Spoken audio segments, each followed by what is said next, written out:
Before you hear the rest of the discussion, you have some time to look at questions 27 to 30.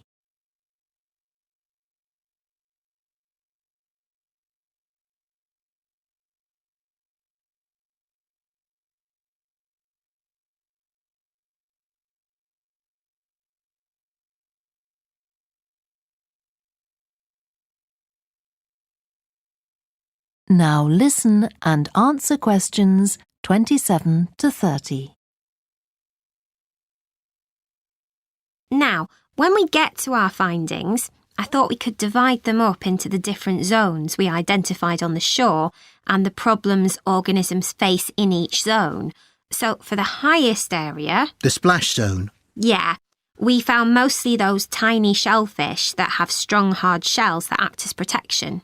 But not from other organisms that might eat them, predators. No, that's not the main danger for them, but the shells prevent them from drying out because they're in the open air for most of the time. Right. And since they're exposed, they need to be able to find some sort of shelter or cover themselves up so they don't get too hot.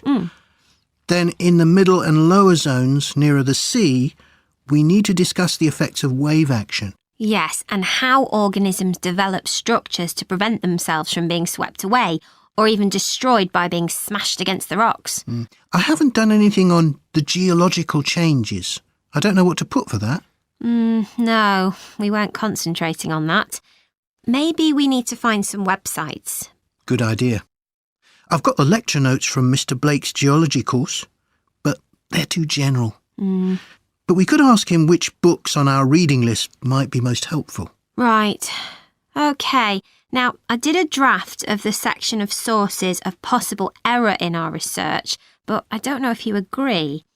For example, the size of the sample and whether it's big enough to make any general conclusions from. But I thought actually we did have quite a big sample. We did. And our general method of observation seemed quite reliable.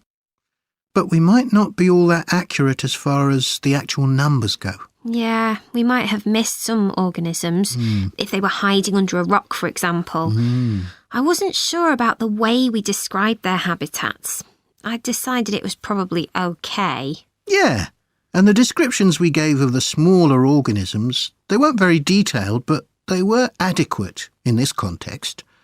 I'm not sure we identified all the species correctly, though. OK. We'd better mention that. Now,